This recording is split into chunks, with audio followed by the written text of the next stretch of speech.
And welcome to the Royal Canadian Military Institute. It's a great pleasure to have everybody here. This is a kind of an unusual event. I almost would characterize it as a kind of a pop-up event.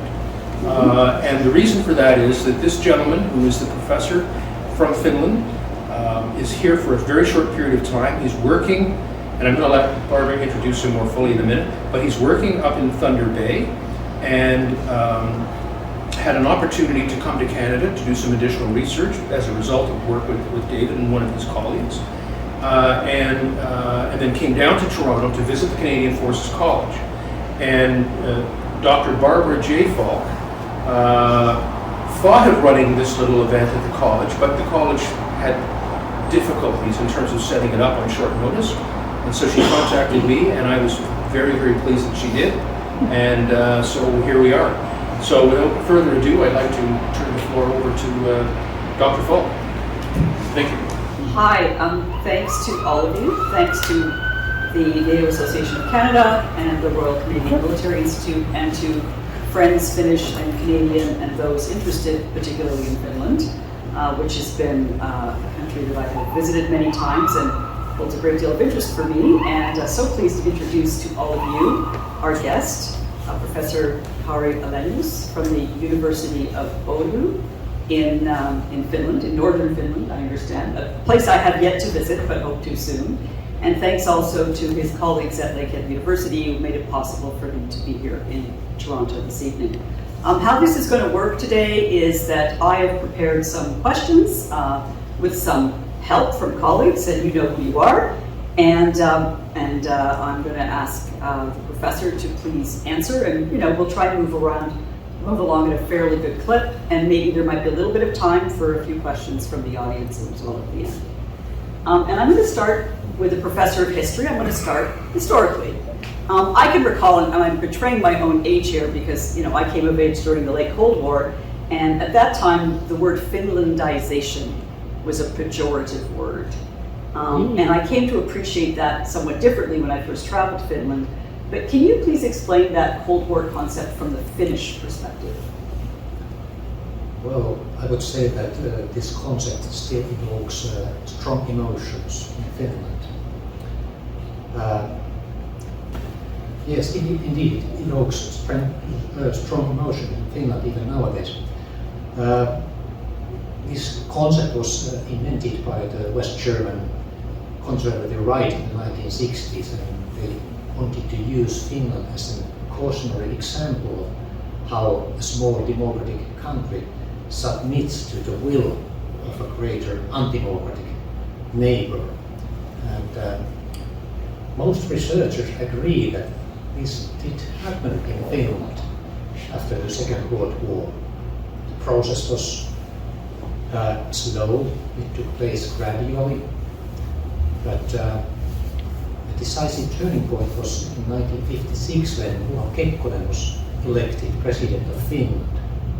And Urho Kekkonen was an opportunist and a favorite of Soviet Union, because Kekkonen was willing to take into account the interest of the Soviet Union, and as a reward he was given free hands in Finnish policy. And Kekkonen was an opportunist, but he was also willing to stay as a president as long as possible, and his president term was exceptionally long. It was 25 years, from 1956 to 1981.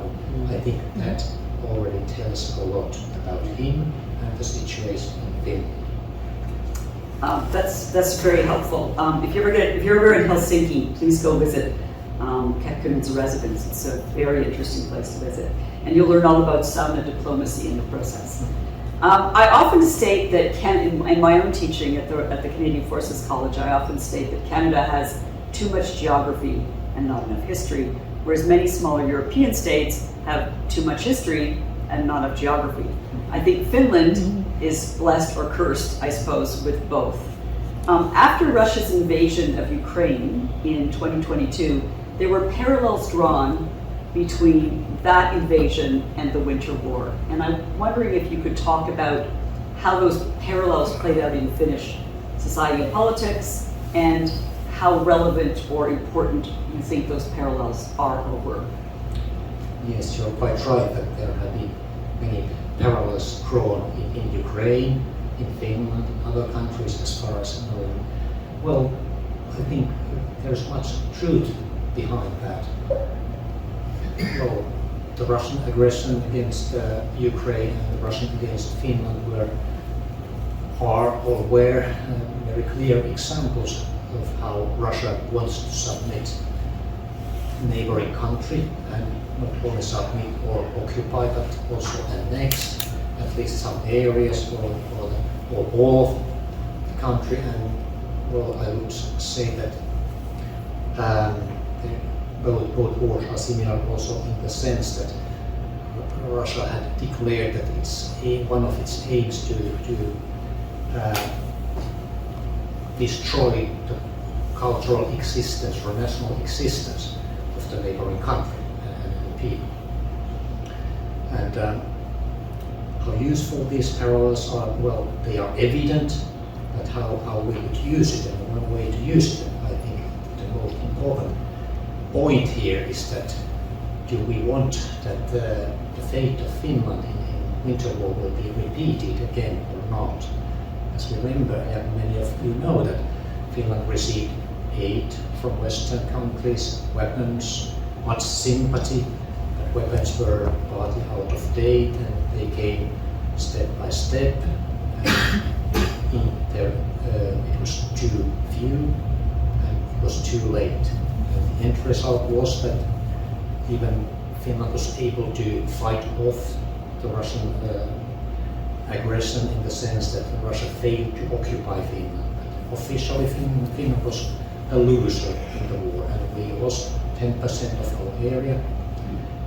And now, for instance, President Zelensky in Ukraine and many other Ukrainian politicians have said that they want to set the winter war as an example of how numerically inferior small country can resist the occupation and the aggression of a greater power, but they do not want their war to end the same way as Finland had to do.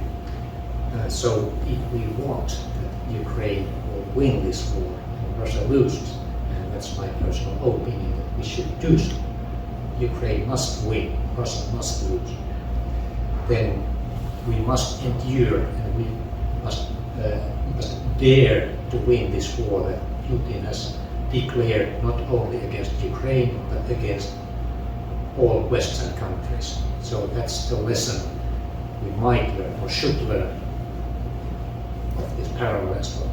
Thank you very much for that really thorough answer, and it kind of leads nicely into my next one. I visited Finland for the first time in 2013 and then again in 2019 at the University of Helsinki. And I had, because I work at a military college, I had many kind of security and defense related conversations with both people at the university, but also just average folks that I met. And it was quite striking to me that support for NATO at that time was, it was a constant percentage, but it was nowhere near a majority of Finns. That dramatically changed after February of 2022. Can you speak to that shift and how that happened and how meaningful that was? Yes, indeed. Before 2022, Finns believed that we were able to survive alone.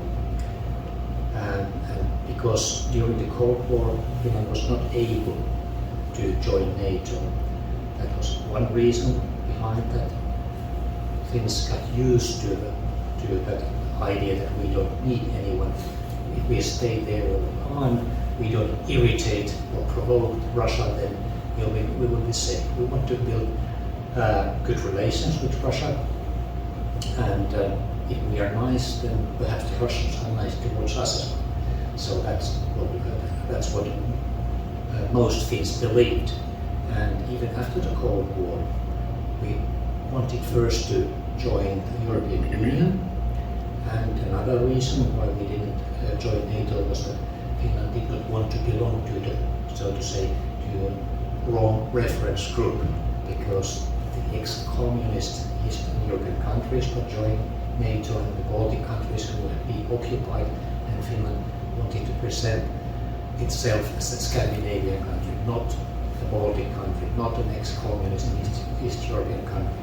And in fact, Sweden was also hesitant, at least, because they had a splendid 200 years neutrality, which has saved them from both world wars. And without Sweden, Finland would have been in a vulnerable position. Practically no land connection to other NATO countries. So that was one reason. Maybe our politicians also thought that it would be good to have free hands to all kinds of situations. If we are already aligned, then there are fewer options left. And in fact, a concept, so-called NATO option, was intended for, or invented for that purpose. That we might apply for NATO membership whenever we wanted. I don't know how realistic that kind of idea was, but that was told in Finland that we don't need NATO at the moment, but if things go for the worst, then we may send an application and we will be probably approved very quickly. Well, in my mind that was a bad idea already at that time, but the Russian unprovoked aggression against Ukraine in February 2022 opened the eyes of the Finns, finally, I would say. 2 years ago, in the fall of 2021, about 60% Finns opposed joining NATO. About 20% or 25% were in favor of it, and about 20% didn't know what to talk about. In March 2022, the numbers were the other way around already. So the change was very quick, and it was also profound.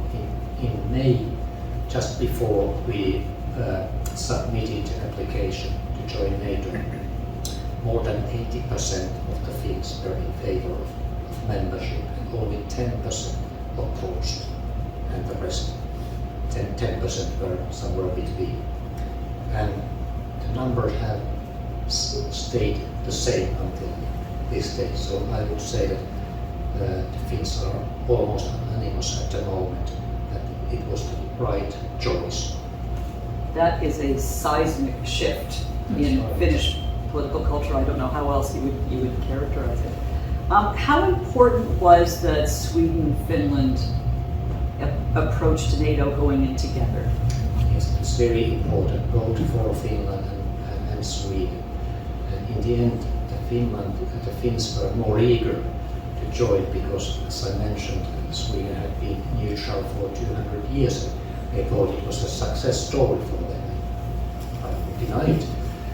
But finally, during the spring 2022, Finnish President Sauli Niinistö met Joe Biden many times, and they called to the Prime Minister Magdalena Andersson from Washington and invited her to join for the discussions. And I would say that Finland persuaded Sweden to join into NATO at the same time as we did. Of course, there was strong support from the United States and Canada, I would guess, and Great Britain and other major NATO countries.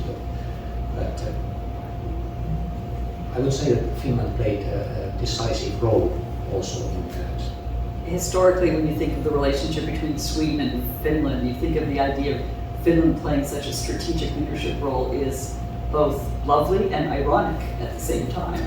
And exceptional if we think the history as a whole, because Finland was part of the Swedish kingdom for 700 years. And well, now things have changed a bit. That's right. So it's, I think, probably fairly obvious to this audience and certainly to supporters of NATO, as the majority of Finns now are, how important those NATO security guarantees are to Finland. But I want to turn the question on its head and talk about what Finland contributes to NATO. Can you speak to current Finnish military capabilities, in comparison with other regional partners, and what more can Finland contribute and how? Yes, yes. Well, even though I'm a Finn, but I would probably say that we are a considerable regional military power in Northern Europe. And that's thanks to our history, which is traumatic and problematic with Russia. And even during the Cold War, Finland suffered in many times from Finlandization. And we tended to believe that good relations with aggressive superpower is possible. But all the time, our leading politicians and those who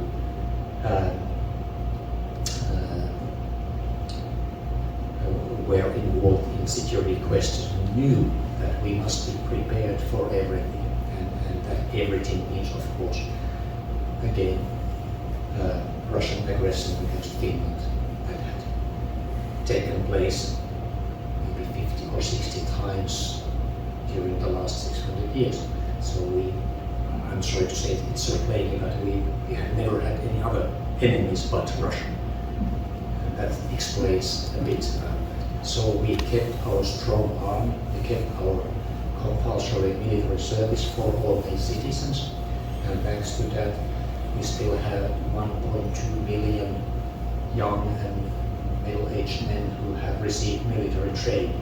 And our planned wartime strength of our defense forces is 280,000, and those 280,000 receive regular further training. They are called for military exercises, refresher exercises and courses regularly every 2 years at least, and some of us even more of. I'm a reserve officer myself, and even though I'm close to 60, which is the maximum age in serving in the Finnish Defence Forces, I go there several times a year. Now, just remind Canadian audience here, that's against a Finnish population of 5.5 million. Okay, and the reserve strength totally is? Well, theoretically it's 1.2 million. Okay, that's astounding, just in comparison to the size of the Canadian Armed Wish to Forces. hear some details. Maybe? Yes. No, I just wanted to let those figures sink in for a moment. And the fact that so many in Finland have that long history of military service and what that means kind of leads me to my next concept, and that is the Finnish concept of SISU. If you want to get a sense of what SISU is, and I'm going to ask him to define it in a moment, my favorite film last year at the Toronto International Film Festival was called SISU. It's kind of like Quentin Tarantino meets Andrei Tarkovsky, but in Finland. It's very interesting. Highly recommended. Anyway, I want you to talk about SISU and what it means in the security context. Well, in the political and security context, it might mean that we are very motivated to do what we have promised to do, and we are willing to defend our country.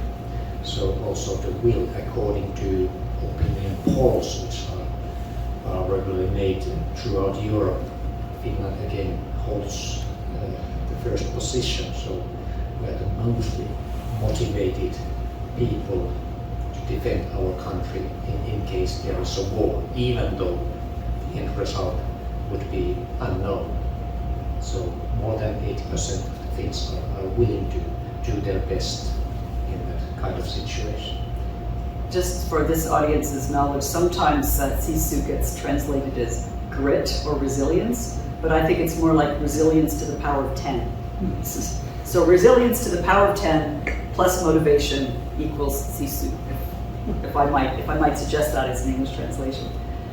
You and I have both participated together in a workshop over the last couple of days on active measures and espionage. And Helsinki is also home to the Center of Excellence on Countering Hybrid Threats. What can you talk about hybrid threats, active measures, foreign interference that is important in Finland now? What does Finland need to be concerned about? Well, I think that the situation in Finland is very much the same as in other countries who are neighbors of Russia, Estonia, Latvia, Lithuania. We think that Belarus is practically in the hands of Russia, Ukraine, Poland. So the situation is not better, but not worse either. And I would say that all kind of hybrid operations from the Russian side are everyday matters in Finland. And Finland joining NATO was a humiliation for Russia and Putin himself. And we can be sure about it that he tries to avenge it in one way or another.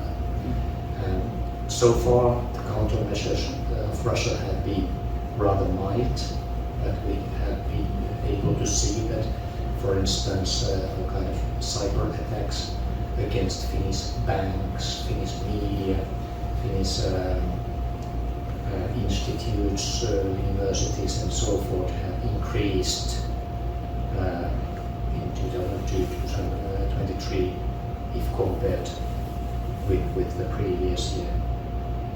And all kind of espionage, as the term espionage, it's always present in Finland. We know that even though the Finnish authorities do not want to talk too much about it in public, but we know that it is there.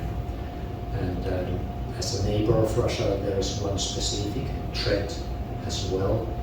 We already experienced in the winter 2015-2016 when Russia sent thousands of asylum seekers, real or fake, to the Finnish boundary and then caused many kind of controversies and problems there. And we already saw right after the beginning of the Ukrainian offensive that Belarus sent thousands of asylum seekers to the Polish border and to Latvia as well. And that might happen again, and even in greater numbers if Russia wished to do so. So we are now preparing for that. I won't tell you all the details how, but it's a realistic threat that may happen. Thanks very much. Finland, as you know, and as certainly I've come to appreciate, is one of the most egalitarian countries in the world. It has an incredibly skilled population. Your education system is studied the world over, including in this country, and regularly tops the top 5 in the UN Human Development Index. Given the new security realities next door, and given the long history of military conscription, is there any discussions in Finland right now about extending military conscription to women, as now has occurred in Norway? And tell us about those discussions. Yes, there is. There has been much discussion about that even before the Russian aggression against Ukraine, and for the reason you mentioned. But at least now it still seems that the majority of the Finns want to keep the old system. But women have the opportunity to serve voluntarily in the Finnish Defence Forces, and approximately 1,000 women do so every year.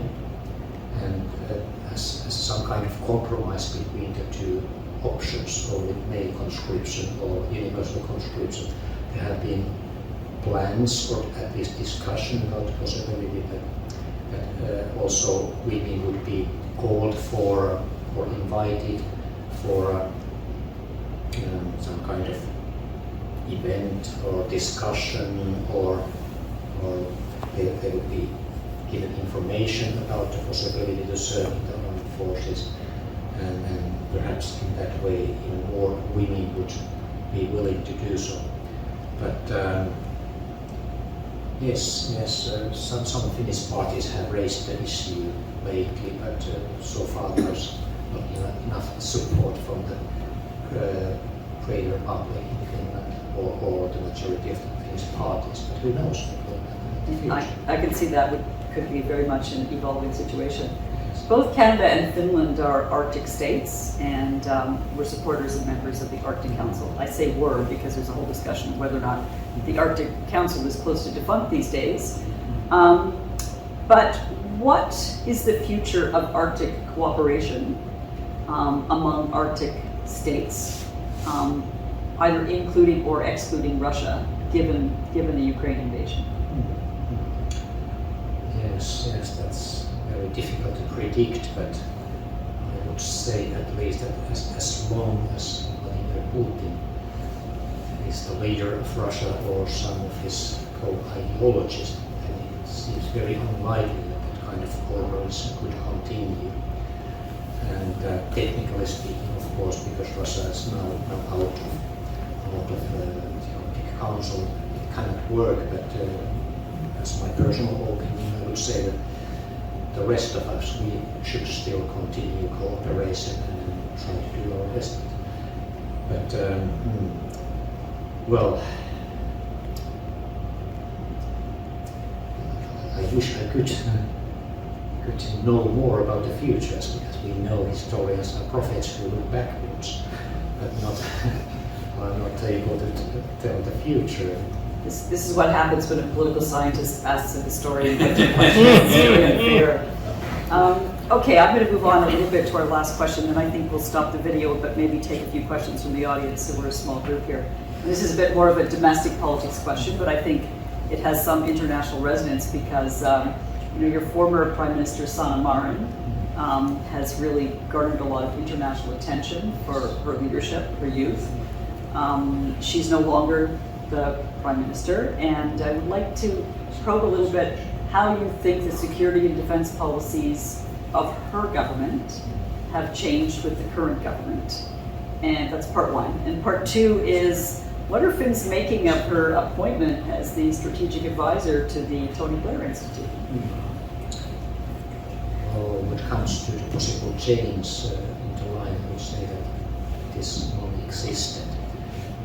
I think that, well, based on what our President and Prime Minister and Foreign Minister and Minister of Defense have said in public, that Finland will continue supporting Ukraine as was the case during Sanoma Martin's term, and there are no changes in anything, even though Sanoma Martin also supported very strongly the Ukrainian fight against Russia. But the situation is the same now. So the change of government in Finland did not affect that aspect at all. There are many other things have now changed, because there was a centrist, leftist government in Finland, and now there are rightists in the government, and may cause a big change in Finnish politics. Sanoma Martin's so that he left the parliament after the elections, so some of his voters have been very disappointed about that. There were about 20,000 people who voted Sanoma Martin, and they believed that she would stay in the parliament, at least. Of course, if the Social Democrats had won the elections, she might have been able to continue as Prime Minister too, but I think it's quite understandable that former Prime Minister do not feel very motivated if he's just an ordinary MP in the parliament and in the opposition. So that's understandable, but now she's found a position in the Blair Institute, and some have criticized Sanoma Martin for the fact that, for instance, Saudi Arabia and Russia have given some finance to the institute in the past, not nowadays, but a few years ago. So they have questioned her moral in that sense. Why do you seek a position that have to do with business? It's not like dubious. Thank you very much. Do you have anything else you'd like to add for this audience to know before we conclude here? Well, thank you for very interesting and good questions. I don't have any specific to add, but I will happy to hear comments or answer further questions if there are any. So, thank you.